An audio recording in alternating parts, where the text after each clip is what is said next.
A great and clean one is a greater demon of Nurgle that joyfully spreads plague and disease amongst its enemies. It's a fantastic miniature and an amazing centerpiece for any Nurgle army, and in this video we're going to show you how to paint it.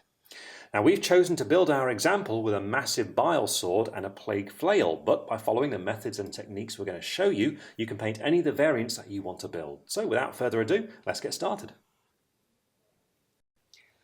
Before we start painting, I just want to quickly point out that a number of the colours we use in painting this miniature actually appear as swatches in the Citadel Paint app. Specifically, we're going to be using internal organs, dirty metal dry brush and weathered bronze dry brush. Now, if you haven't downloaded it already, you might want to, just because it's a really handy guide to have along with you when you're painting a model like this, especially a miniature like this that requires quite a lot of paints.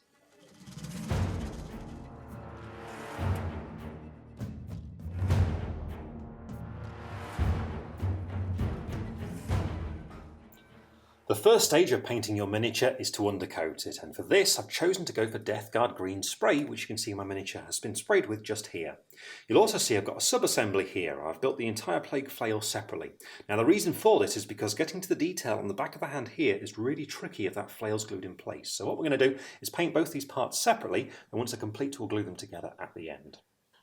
Now the first area of detail we're going to start painting is the Great Unclean One's skin, and the colour we need for this to begin with is Beltane Green. Now this is a shade, but like as always you need to make sure you give it a really good shake before you use it, and what we're going to do is apply this using a large shade brush because we want to paint on quite a lot of this. In fact, I'm going to paint it all over the Great Unclean One's skin, so a large brush is perfect for it. What you do is just load up plenty on your brush and start putting it onto your palettes like this. You want to build up a good puddle of it to draw your paint from. Doing it like this means you have more control over how much you're applying than doing it directly out of the pot, so it's a good habit to be in really. So once you've got a good amount on there like that, what you need to do is just start applying this all over the Great Unclean One's skin, and you'll see as I paint it on, it immediately runs into all that recessed detail like that. Now what you need to do is keep on going once you started doing this, painting it all over the flesh. Don't stop halfway through, because what happens then is you'll get a line forming where the shade has dried, and it's really quite tricky to get rid of that line then once it's fully dry. So just keep on going whilst the shade's still wet.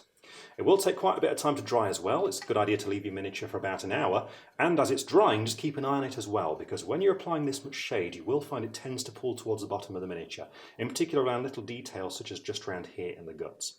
When you spot it building up like that, just move away the excess paint with your brush before it dries. Once that shade is completely dry, we're then ready to add a little bit more Beltane Green, only this time in a much more focused way. What we're looking for is areas where we want the green to be darker. So for example, bits of scaly skin such as just round there. And using a medium shade brush, what you do is apply the Beltane Green over these parts directly like this to make the colour darker on those parts. Once you've covered it, what you need to do then is just to blend out that line so that it fades out into the lighter green around it. So to do this, just use some tissue to get the excess paint off your brush, and then just pull that still wet paint up onto the lighter areas like that. You can see by doing this, it just fades the colour out into the area around it. Once you've finished darkening down those little bits of flesh, you're then ready to begin highlighting. And for this, we're going to start out by dry brushing, and the colour we need is Elysian Green.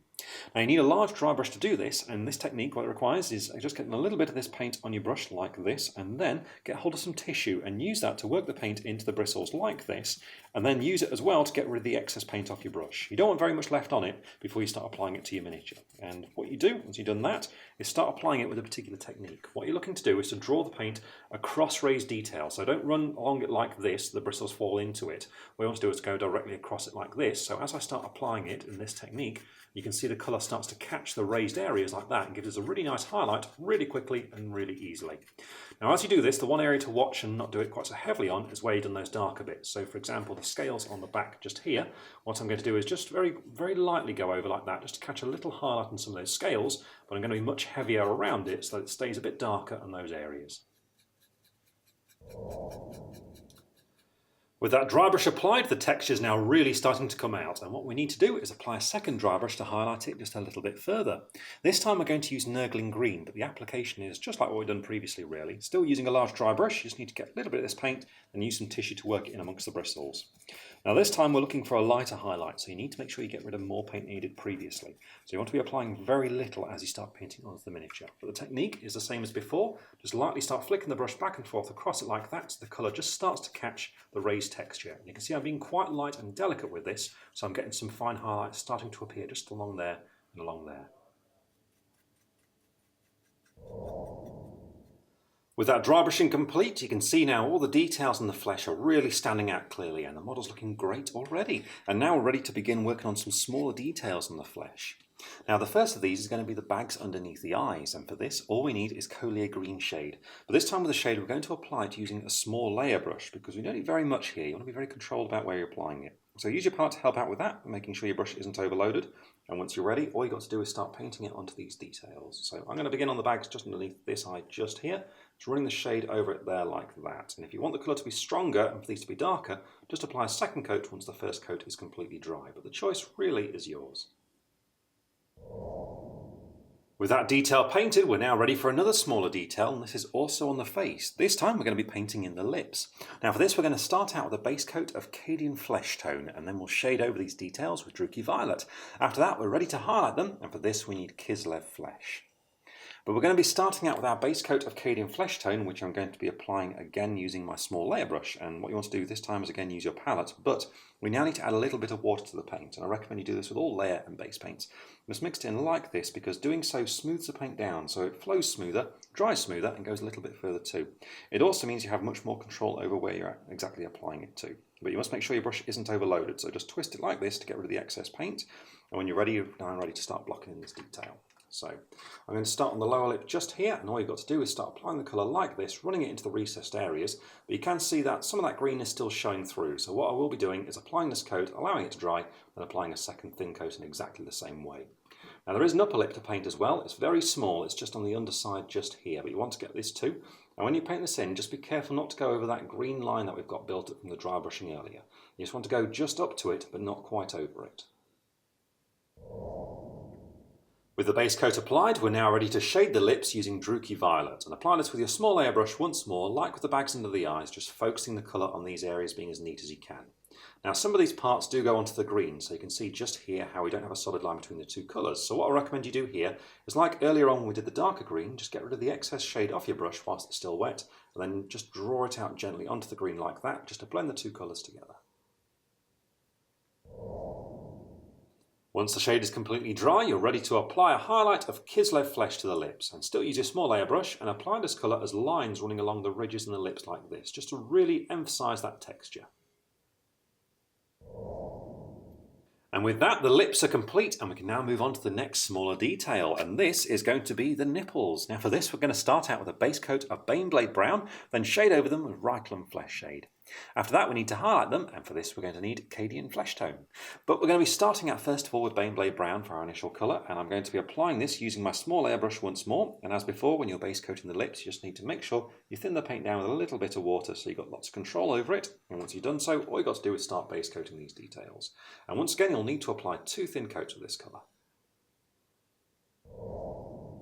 With that base coat done, you're then ready to shade over these details using Reikland Flesh Shade, again using your small layer brush. And once that shade is completely dry, you're then ready to apply a highlight of Cadian Flesh Tone.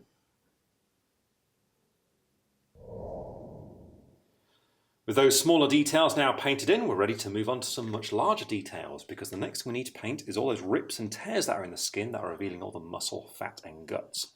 Now for this we're going to start out with Averland Sunset, and this is for that muscle, and I'm going to be applying it mostly using a medium layer brush, but at this point it's a good idea to have a small layer brush on hand and also a medium base brush too, and just switch brushes as you need to cover all the different size details. But for all these details, make sure your paint is thinned down as always, and make sure you haven't overloaded your brush, and once you're ready, all you've got to do is start base coating these features in. So I'm looking at painting things like the kind of fat we've got around here, and as you apply this colour you just want to be really careful of that green skin we've got going around the outside. Just go up to it but not over it, there like that. Now with this paint you will need to apply 2 thin coats. Just make sure that you let the first one completely dry before you add the second one, and also you want to watch out for some of the details too. You don't have to worry about things like the boils and things, the little ones, but when you've got large ruptures in the skin like this with large clusters of big boils like this, be sure to base coat these details at this stage too. Once you've finished base coating with Avalan Sunset, you're then ready to start shading all these details. And the shade for these is going to be Seraphim Sepia. Now this I'm going to be applying with a medium layer brush again, and what you want to do is again use the palette to get that paint ready. But we're looking to apply this over a couple of different details, so be aware you will need to apply quite a bit of this. Now first of all, we just want to paint this directly over all the yellow that we've done. So if I start on the belly once again, I'm just going to apply it like this onto all those details, so you can see it running into the recessed detail, really giving it some definition. But at this stage, if you want to, you can also start adding a bit of tint of colour to the skin. And for this, what you do is go a little bit more Seraphim Sepia and start painting it in areas such as just around the wound, such as just around there. Give it a slight hint of yellow, and then get the excess paint off your brush with a tissue and just start drawing it out onto the green flesh like that. So you get a nice blend going on there. Now you can do this as much as you like to make the colour as strong as you like, but great places to do it are around areas like the wounds, but also around areas like the soles of the feet, such as just down here as well. I've finished applying the shade now, and you can see as well as shading all those yellow details, it's just tinted the skin in a few areas as well. And with that done, we can now move on to the next colour. Now this is going to be Screamer Pink, and there's two main phases to applying this. The first phase is to base coat over some details, and for this I'm going to be using my medium layer brush, but have your small layer brush in hand for the finer details. Use your palette as always, getting the paint ready, thinning it down so it's about this kind of consistency, and for this part you're looking to block in some of the parts on the insides of the Great Unclean one. So the most obvious one of these is the intestines, of course. So what we're going to do is just apply this base colour like this all over those details. But whilst you're doing this, you also want to keep an eye out for any tentacles. For example, the one we've got coming just down here, you want to base coat that too. And there's also some areas where the ruptures in the skin are showing some muscle, and for these parts you want to base coat them too. So for example, we've got these ones just here. You want to go up to that yellow there like that, but not quite going over the fat. Now the second phase for doing this is instead to thin down the Screamer Pink a bit more than you have been doing previously. So you want to bring it down to around about this point here. So you can see it's quite thin, quite runny. Make sure your brush isn't overloaded. And what you do here is start running it into some recessed areas around the fat, just beneath the skin. So go back to the gut just down here. What I mean is this kind of area here. And what you do is just run the colour in like that little pinkish tinge beneath the skin there like that. Now you also at this stage want to watch out for these areas where we've got these kind of growths here like this. And what you do is again just run the colour into recesses such as just round there like that. Once you've finished applying Screamer Pink, we're then ready to go back to painting the fat, because now we need to highlight it. Now for this we need Ushabti bone, and we're going to dry brush this on, but this time we need to be quite careful about where exactly we're applying it. So I'm going to be doing this with a small dry brush, and you just need a little bit of this paint on your brush, but as before when we were dry brushing, use some tissue to work that paint into the brush like this. Now once you've done so, what you want to do is start picking out all those yellow details we've been painting. And for this you just need to be, well, as neat as you can really. So for example, we've got this layer of fat just along here. What I'm going to do is start dry brushing, but always being careful to run my brush along the texture there like that. Now as you do this, you will catch a little bit of the edge of the skin there, which is cool because it gives a nice highlight along those tears, but you probably will catch some of the Screamer Pink details as well. Now don't worry about that, just be sure to neaten those details up before you continue on to the next stage. With that dry brush applied and neatened up, we're now ready to move on to the next step, and this is going to be to shade all of the guts and muscle. Now for this, we're going to be using Druki Violet, and I'm going to be applying it with a medium shade brush, but also a medium layer brush, and you'll see why in a moment. But starting off with a medium shade brush, use this again to get some of that paint onto your palette, and for this first step, what you want to do is apply this colour over all the larger areas that we've previously painted with Screamer Pink. So, for example, we've got all the guts just on here. What I'm going to do is use this to start applying the colour like this. Just being careful, though, as I apply it, because I don't want it to get onto those yellow pieces of fat. So you can see I'm just going up to them, just running the shade into the recess where it meets the yellow, but I'm not going onto the yellow there like that. Now, the reason why you want the medium layer brush is for the finer parts of Screamer Pink that we painted earlier. So, for example, we've got the little part that we've got run between the flesh and the fat just there. So what you do is just very gently run the shade in there like that for a little bit of definition. And with this brush, you also want to shade over the tentacles as well. Once that shade is completely dry, we're then ready to begin highlighting all these details. And first of all, what we're going to need is Pink Horror, but then after that we're going to add a finer highlight of Kislev Flesh, and then finally we'll need Screaming Skull. Now this isn't for any for the guts or anything, but it is for all the maggots, and we do need to pick them out at that point. But first of all, we need Pink Horror, which I'm going to be applying using my small layer brush, and for this part what we want to do is just paint some fine lines to really bring out the sharper details of these features. So as always, use some water to get your paint thinned down and ready, and once you've done so, the kind of areas we're looking looking for, if we take a look at the guts first of all, I'm looking at areas such as just along here where there's some ridges in it, which the shade started to reveal. And what I need to do is just bring it out a bit further by applying just a highlight just along the top of those ridges there, like that. You want to pick out these little bits like here as well, but also as you're doing this, you want to watch out for any of the details that you previously painted with Screamer Pink. So for example, we want the little tentacles that we've got here, and just apply some of this colour just going down towards the end of them like that. And as before, look for any sharper details such as these little boils we've got here and pick those out too. As for the muscle, for this part, what you want to do is just look for those raised ridges that we've got running along them, so you can see them quite clearly there. All we're going to do is just paint some lines following along these like this. Next, we're ready to finish off highlighting all the innards with a fine highlight of Kislev flesh. You don't need very much of this, just very small fine highlights on the most prominent raised details like this where light would catch. Now whilst you're doing this step, you can also apply a fine highlight to all the tentacles too, and for this all you need to do is apply a very small amount just on the very tips of them, just like this. And with that highlight applied, we can now paint in the maggots. Now for this, all you need is Screaming Skull and your small layer brush, and paint them as lines like this, just following along the ridges of their bodies.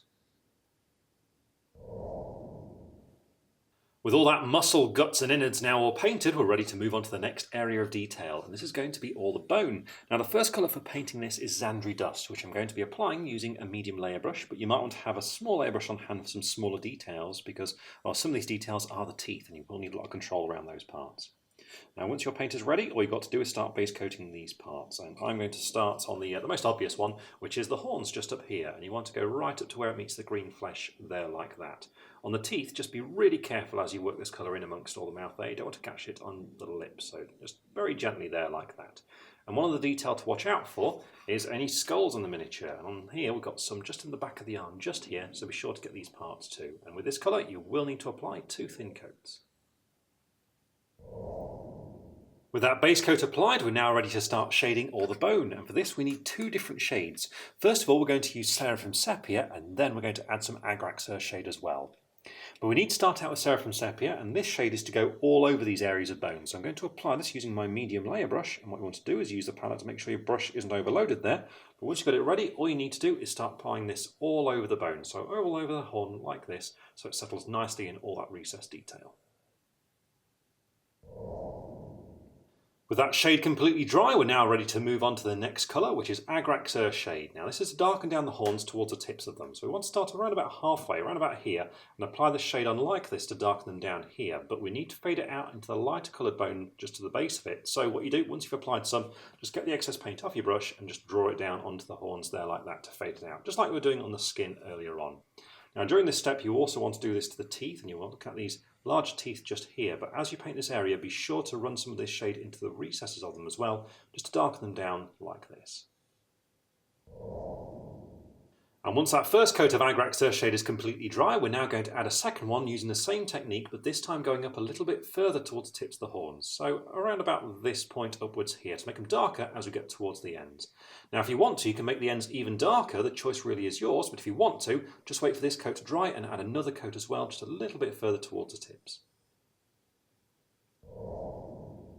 With the shading complete, we're now ready to start to highlight all the bone, and for this we need to begin with a layer of a Shabti bone.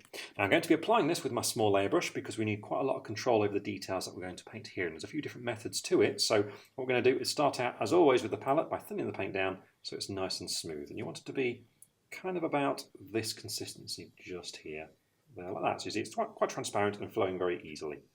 So what we're looking to do is to first of all start on the horns, and we're going to apply a layer of this towards the base of them. So looking for around about this area here, using your small layer brush again, you just want to start painting lines of this colour following along those ridges of the horns like this, taking it up to around about that point there, always leaving the darker colour still showing in the recessed areas there like that. Now for the teeth, the large teeth in particular, you want to basically do the same sort of thing, again just applying that colour towards the base of them like that, so it gets darker up towards the tip of the teeth. There like that. For the smaller ones though, just apply a layer of this colour all over them just so they stand out a little bit there like that. Now for the skulls that we've got on the arm here, what we need to do for this is apply a layer of this colour over most of them, but avoid the recessed areas where the shade settled. So for example on this skull here, I'm going to paint across the brow there like that, across the ridge of the nose, and go around the outside of the eye too, and then leave that little recess in the forehead where it dips down, and start applying this colour onto the smoother part on top of the skull, just there like that. With that layer applied, we're now ready to move on to the final highlight for all the bone. And for this, what we need is Screaming Skull. Now, I'm going to be applying this using the small airbrush again, but we need to be very selective about where we're placing this. So you don't need very much of it. As always, make sure your paint's thin and ready. That's how you want it, about that consistency. And when you're ready, what we want to do is just start picking out some very fine details on these features. So for the horns, what we need to do is just paint a small amount of this colour towards the base of them like this, just following along the edges of the ridges. So just there, for example, and just there. Now, same is true on the bigger teeth, but on the smaller teeth, you just need a little highlight just towards the tip of them there like that. And for the skulls that we've got on the back of the arm here, what we need to do now is pick out all the most defined features of them. So really you're looking at following the features of the face. So for example, we need to go across the brows like that, and across just the top of the nose there, and also the cheekbones as well. With all those bone coloured details now complete, we're ready to move on to the next detail. And it's quite a small one now, but still quite easy to paint, because now we're ready to paint in all the toe and fingernails. Now for these, we're going to start out with a base coat of Skaven Black Dinge, and then shade all over them with Agrax Earthshade. After that, we need to highlight with Baneblade Brown, and then we're going to add a very fine highlight of a Shabty Bone. And not only will we be highlighting all the toenails and fingernails with this colour, but we'll also do a very fine highlight on the skin at that point too. But we need to start out with Skaven Black Dinge, which I'm going to be applying using my medium layer brush. It's a really good size brush for this kind of detail because they're actually quite easy to get to. As always, use your palette to get your paint ready, and once you've done so, all you've got to do is start picking these details out. And I'm going to start on the toenails just down here, just applying this colour all across them like that, just being really careful when you get close to the green flesh around them. Once you finish that base coat, apply a coat of Agrax Earthshade all over the nails, just being careful not to put on too much at once so that you don't lose control of it. Once the shade is completely dry, you're then ready to highlight the nails, and for this we need Baneblade Brown first of all, applied with a small airbrush now, and what we do is paint on as lines like this going towards the end of the nails just to build up the texture of them like this. Now you also need to make sure you paint a highlight going along the very end of them as well, just like that, but throughout this stage just be as neat as you can. And finally, finish off the nails with a fine highlight of a Shabty Bone. And for this, all you need to do is just paint a small amount, just running along the ends of them there like this. Now, during this stage, you can as well, if you want to, add a fine highlight onto the skin. And if you want to do this, you just need to look for more defined areas of it. So a great example is the tear that we've got going along here. You just add a small amount of this colour just running along the rip there like that, just to pick it out a little bit more. Another great place to do this on is the face, just to really bring out the expression a little bit more. And for this, what you need to do is just pick out areas such as the top of the nose, just here, and also the brows, like along here. With that highlight applied, we can now move on to the next detail. This is going to be another disgusting one now, because we now need to finish off painting all the boils on the miniature, and also we're going to paint the eyes at the same time. Now for these details, we need to start out with a base coat of Avalon Sunset, and then we'll shade all over them with Reikland Flesh Shade. After that, we'll add a highlight of a Shabty Bone, and then for the eyes only, we're going to finish them off with a very small amount of White Scar. But first of all, we need Avalon Sunset, which I'll be applying with my small airbrush right from the start here, and as always, use your palette to get your paint ready. And during this step, just bear in mind, it's up to you exactly how many of the boils you pick out. If you look at the box artwork, you'll see some of them have been left green, so it's up to you which ones you paint with yellow. But the ones that you certainly need to paint are larger ones, such as this one here that has the cracked skin around it, so you just need to base coat this colour all around like that, just leaving a little bit of that shade still showing in the recess around it. For the smaller boils, you're looking at little ones like this, and like I say, it's up to you how many of those you pick out as you go along. But you certainly want to paint the eyes at this stage too, and when you do this, just be really neat as you carefully apply this into the recess of the eye, just there like that. Once you've finished base coating with Avalon Sunset, you're then ready to shade all these details with Reikland Flesh Shade. And all you need to do here is run the shade over each of the boils like this, so it settles in that recessed detail around each one. Now during this step, be sure to also apply the shade over the eyes like this, again just being really careful just to poke the paint in there like this. Once the shade is completely dry, we're now ready to highlight all these details, and for this we need a Shabty Bone, which I've thinned down a little bit more than normal, so that when I paint it on you can see it's quite thin like this. Now what this will do, as it dries, it will fade out and give a nice smooth highlight, and essentially allows us to highlight these by glazing them. So you want to do all the boils like this, but also be sure to highlight the eyes at this point as well, with a small dot of this colour right in the middle of each one. And finally, if you want to take the eyes just a little bit further, finish them off with a fine highlight of White Scar, just a little dot in the centre of each one. Now that we've completed painting those small details, we're ready to start painting a much larger detail because now we need to paint the red fabric that's on his back. Now for this we're going to start out with a base coat of corn red, which I'm going to be applying with my medium layer brush, but this detail is quite large, so you might want to have a medium base brush in hand as well to fill out the main part of it. But whatever the case, once your paint is ready, you just need to be careful as you apply this colour because you really need to be careful of that green skin. So you can see just on here, here's the fabric, and what you want to do is start applying it going really close to that green skin just there, but not quite onto it like that. Now you also will need to apply 2 thin coats, and when you get down to the chainmail, don't worry about getting the red onto that detail because we are going to paint that later on. Now that we've finished the base coat, we're ready to add some shade to this fabric, and for this we're going to use Reikland Flesh Shade again, but this time I'm going to apply it with a medium shade brush because it's quite a large area we want to paint here, so it's a good idea just to use an appropriate size brush for that sort of detail.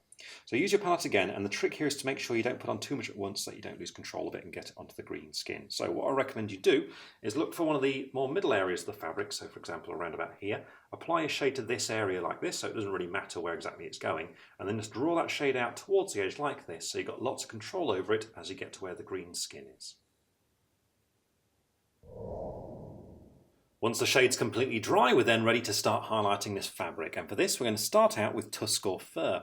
Now for this what we want to do is start picking out all the raised creases and folds of the fabric, so you need a small airbrush to help out with doing this, and you need to make sure you've got that good tip on your brush and the paint's thinned down too. And once you're ready, the kind of thing we're looking for, the creases that I mean are, well, things like just along here.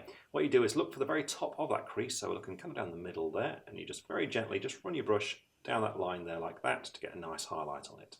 Now you also need to highlight around the edge of the fabric, and for this, because it's quite pronounced, what you can do is use the side of your brush like this, just hold it at an angle and just very gently start running it across like that. And you can see this way I get a really neat highlight really quickly and easily. With that highlight complete, we're now going to move on to the next colour, which is going to be Cadian Flesh Tone, and this is for a second highlight to the fabric. Now you don't have to do this, but it just brings out the colour a little bit more. And once again, what we're going to do is use a small layer brush to apply this, and again use the palette to get the paint ready. And the technique is much like what we did previously, only more selective this time. So once you've got that paint ready, the kind of thing we're looking for are sharper features on the fabric. So a great example is these parts where it's kind of ripped just there. What we're going to do is just add a very small amount of this colour like this, just to the edges of those rips like that, just to give them a little bit more definition. With that highlight applied, the red fabric is complete, and now we're actually very nearly finished. But we do have a large area of detail to paint in the form of all the metallics now. So for this, we're going to start out with a base coat of Leadbelcher for all the silver detail, and then we're going to add some Balthasar Gold for all the bronze detail. After this, we'll shade both these colours at the same time with Agrax Earthshade, but then we're going to do a second coat of Agrax Earthshade just in the silver, just to make it a little bit grimier and oilier. Now after that we need to highlight all the metal, and for this we're going to dry brush it using Necron Compound. And finally, if you want to add a little bit of verdigris to all the brass, then for this we just need some Nailac Oxide. But first of all we're going to be applying Leadbelcher to base coat all the silver detail, and for this I'm going to start out with a large base brush because, well, I'm going to start out by painting the sword, and the sword is of course massive, so having a really large brush for this is a good idea. So as always, get your paint ready, and once you've done so, all you've got to do is start applying it to this detail. And well, as you can see, like I said, the sword is massive, so I can be quite quick as I'm applying this colour to it. Now, as you get close to other details, be sure to switch down to a smaller brush, especially when getting close to the hand there, and in particular, when you're painting the chainmail just down here. Remember, just be really careful as you paint in amongst the fabric. Now, if you've built your Great Unclean one with the same variant as us, remember to paint the flail at the same time as you're doing all this. Once you've finished base coating with Leadbelcher, you're ready to add in some Balthasar Gold to the metals. Now, this is really useful for breaking up really large areas of silver. For example, the sword here. And you can see what I'm doing is picking out the facial detail we've got down here in the hilt of the sword. It just makes it a little bit more interesting. Now, you can do as much or as little of this as you like. So, for example, you could do all the skulls down the centre of the blade, and you could do some details around the pommel as well. But whilst you're doing this step, it's also a good idea to keep an eye out for any small bells. So, for example, this one just down here, and be sure to pick out these details too. Now that we've applied those two colours, we're ready to shade them both at the same time using Agrax Earthshade. Now with the sword in particular, it's very tempting to put a lot of this on at once, but be careful not to because it's very easy to overdo it and have it start dripping down onto other details. Once you've finished applying the shade, give the miniature about half an hour to dry. The Agrax Earthshade is now completely dry and we're ready to apply a second coat, only this time we're focusing it just on the silver details to make them a little bit grimier.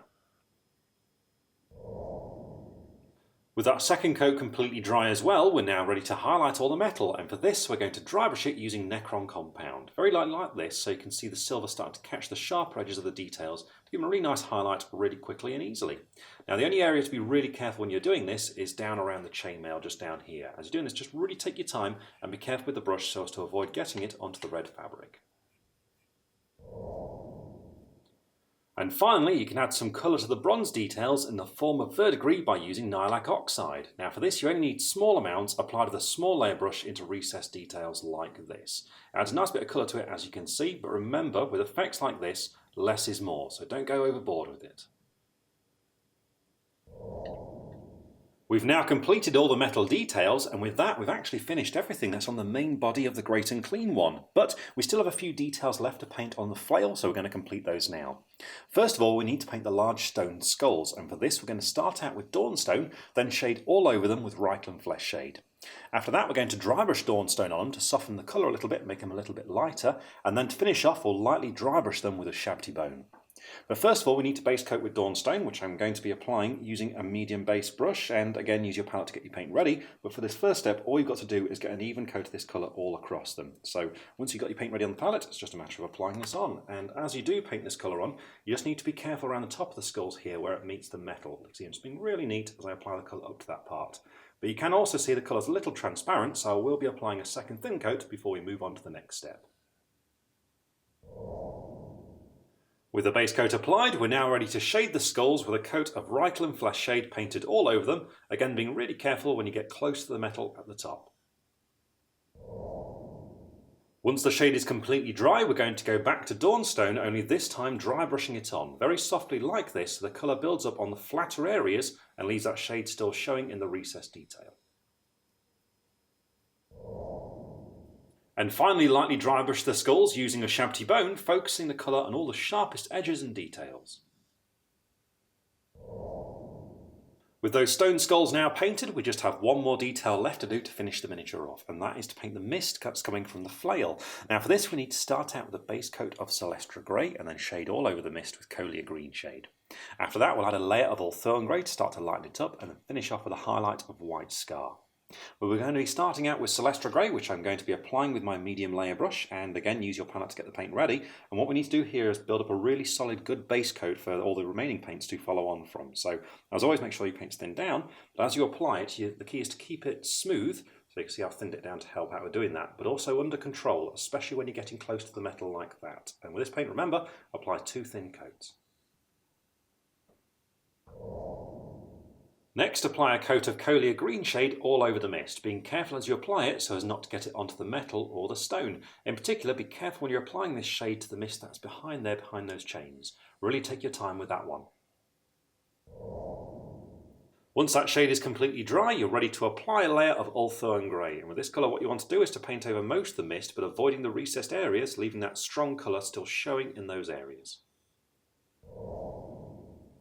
And finally, highlight the mist with White Scar by just running this colour along the most raised surfaces of it. So for example, this curve just running along here, and this curve just here. Now once you've done this, you're ready to make the final assembly of your miniature, and I recommend gluing on the flail using super glue and not plastic glue. Now the reason for this is the plastic glue will melt your paintwork and could ruin your miniature, so definitely use super glue for this.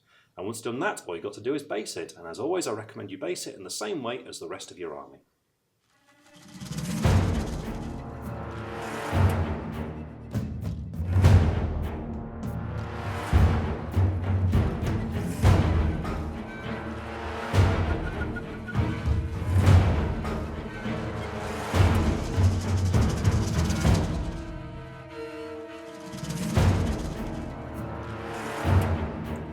And with the base fully painted, this Great Unclean One is complete, ready to lumber its way out of the realm of chaos into the lands of its enemies to spread Nurgle's diseases and plagues. So when you're painting this miniature, remember it's a good idea to start out by painting the large areas of skin, because this way you can dry brush it, and it doesn't matter about catching some of that dry brush colour on other details. Whenever you're dry brushing your miniatures, it's always a good idea to do this as early as possible, because that way you don't have to worry about mistakes, because you'll neaten them up as you add in further details. Now, there were a few times in this miniature where we used shades with a technique that I call drawing it out. And what we mean by that is to apply some of the shade, get the paint off your brush, and then whilst the shade is still wet, just pull it out onto the areas of colour around it. And this way, you can get nice smooth blends. Just remember when you're doing this, do small areas at once and keep that shade wet as you're doing it. Finally, when you get towards the end of painting this miniature, neatness really is the key. The neater you are, the better it's going to look. So remember to take your time with all those smaller details. So there you go. We really hope you guys have enjoyed this video and learned something from it. But most of all, we really hope you have fun painting your miniature. And we'll see you all again very soon.